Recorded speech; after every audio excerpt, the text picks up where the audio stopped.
Let me know when it's time to go. Whenever you're ready. All right. What's going on? It's the Big Dookie Chain. I'm Van Stein. Big Dookie Chain. Damn. You with the ad-libs over there. I like that. We got Tash to my left. We got Nate D-O-double-G behind the cameras. We also got, over by the cameras, we got Jessica and Aurora.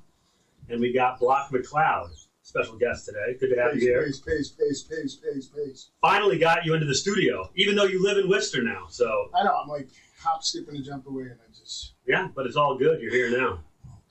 And I feel like now that you're Brooklyn's own, but can we count you in like Boston MCs then at this point? Absolutely. How long have you been in Worcester now?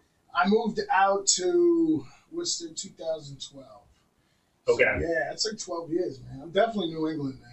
Yeah. I even say Wicked. Every once in a while I'll say Wicked. Oh, that's unfortunate. I'm not originally from Boston. I still haven't started working Wicked into things. No, I do it all the time. It's weird. I don't know. It's definitely weird. Strange now. Like I say Pac. Oh, even worse than Hella. She does it. She's rubbing off. Yeah, no. It's going to Pac. One of the kids I work with, he's from Virginia, and by way of Colorado. I work in downtown crossing on Washington Street, which is like one of the last places in downtown Boston where tourists and drug addicts like still mix. Like it's like one of the wild places that tourists will go to. Exactly. And he's like really nice.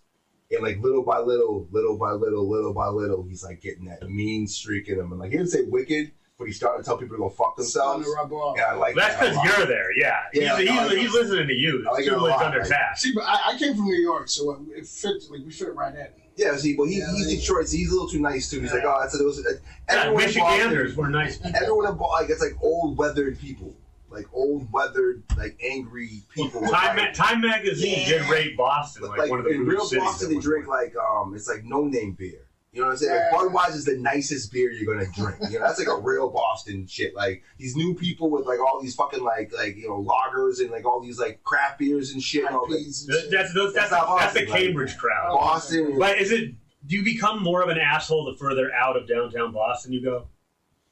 No, I don't. Because I feel like in the epicenter, those are all transient people that are just there for school or. No, but half mad.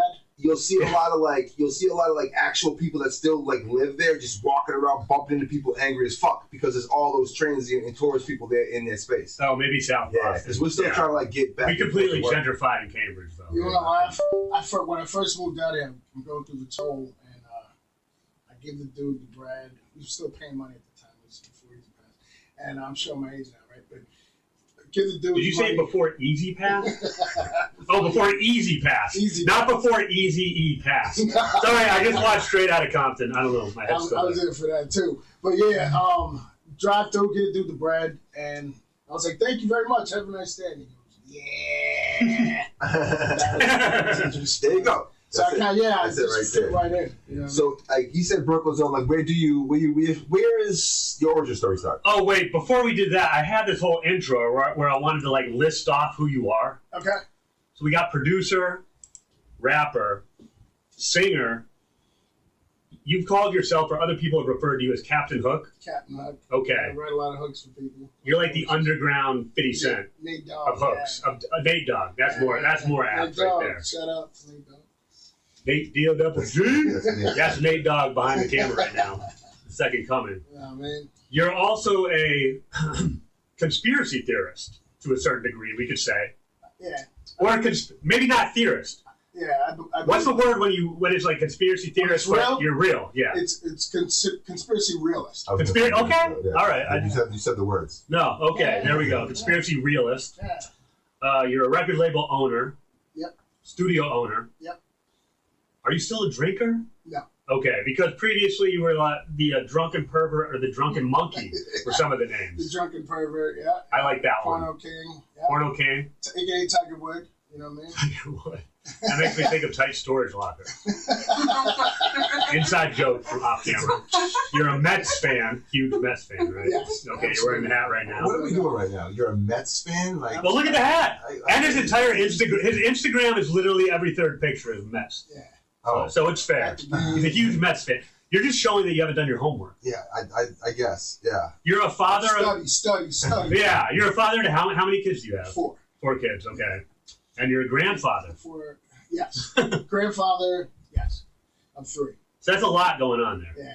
And we haven't even discussed like normal, outside of hip hop, other work you do and all that. Yeah, I do a lot, man. I do a lot. Work nights, forklift operator / night manager / full-time dad. You know what I mean? You work nights, so you're not going to live long, man. That's like what they say. Yeah, unfortunately. Yeah, no. I'm not sure what's going on here. I'm already happy. I'm like a zombie. When you work nights, you just a zombie. No, it's true. People who work nights have a much higher mortality rate at a much younger age. I do understand that. So if we can't take a moment to just do, a wellness check, then what are we doing with this podcast? Yeah, when I started this job, I wouldn't know. I was 20. I'm now 50, so yeah. That happened like in 10 It years. aged very fast. Yeah. Yeah, okay. Yeah, it happened like a couple You're the age of hip hop. It's like 4 years. How old are you? 53. 53? Yeah. So you're on the age of hip hop. Yeah.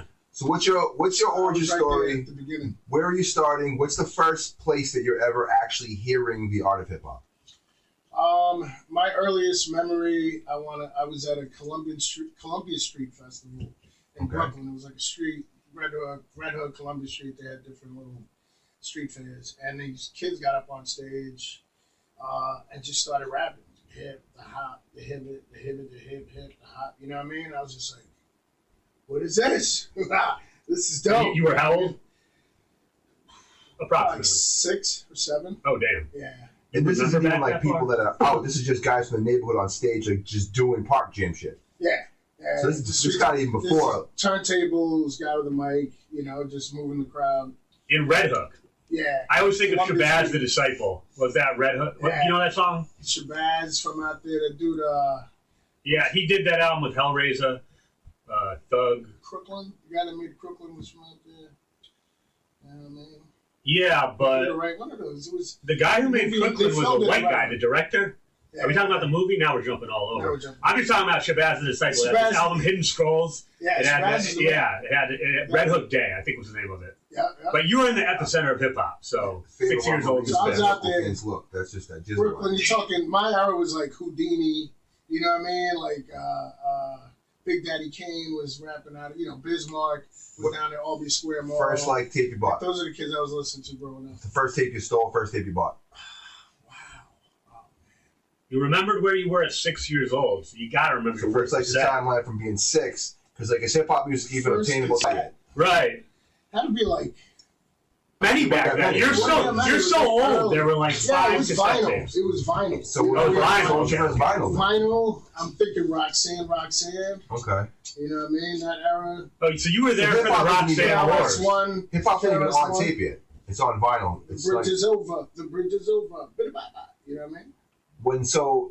but at this era out there, when you're buying vinyl, is like you're a 10-year-old buying vinyl? Yeah, pretty much. Okay. 12. My boy had he had bread. He lived in a little brownstone, and his mom bought him turntables for Christmas, and we used to just go to his crib and spend them. You know what I mean? It's not like 10 years old. Yeah, 12, 13. What- Yeah. Okay, so What was I doing at 10? I was masturbating not that. No, I don't. profusely to the Spanish channel. What's crazy though is at 13 years old now, right? So we talk about like not gatekeeping in hip hop, but there was like a barrier of entry to hip hop, like back in our day, your day, my day, the early 90s, Right. that shit. So like, you had to go to a studio, you had to pay money, get an engineer. 13-year-olds didn't have access to turntables. Right. Now all 13-year-olds have access to turntables. Right. But back then, No. how the fuck are you getting access to turntables at fucking? He said We his friend were- had bread. We were taking the Yeah, but train up still. to like Crown Heights. It's- meeting up with They're in the epicenter of hip hop. This But is it's Weymouth, so- Massachusetts. But you can't even buy them yet. Yeah. That's what I'm saying. Like they're not even like it's not even a thing yet. No, I mean vinyl we could get. When the turntables came out, the vinyl came out obviously, and hip hop started dropping singles, and we started scooping them up. So you're buying like 12 yeah, inches to of do shit. like beats and to do production and all that, we had to either we paid to get in the big studio, or we were lucky and somebody in the hood had a nice little home studio. You know what I mean? Are you making beats and shit like at that age too? Like at like a young age like that? At that time, I was turntabling more than So anything. just I was DJ. trying to learn how to turntable. I was terrible at it. Like You know what I mixing, did fading, do? I crossing. made tapes. I made pause tapes. So I had a Yep. double cassette tape. I play one over here. I play the beat for 4 bars.